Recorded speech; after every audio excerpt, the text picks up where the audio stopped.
جو مال اللہ نے اپنے پیغمبر صلی اللہ علیہ وآلہ وسلم کو بستیوں والوں سے دلوایا ہے وہ اللہ کے اور پیغمبر کے قرابت والوں کے اور یتیموں کے اور حاجت مندوں کے اور مسافروں کے لیے ہے، تاکہ جو لوگ تم میں دولت مند ہیں انہی کے ہاتھوں میں نہ گردش کرتا رہے،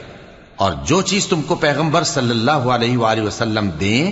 وہ لے لو، اور جس سے منع کریں اس سے باز رہو، اور اللہ سے ڈرتے رہو، بے شک اللہ سخت عذاب دینے والا ہے۔ اور ان ضرورت مند مہاجروں کے لیے بھی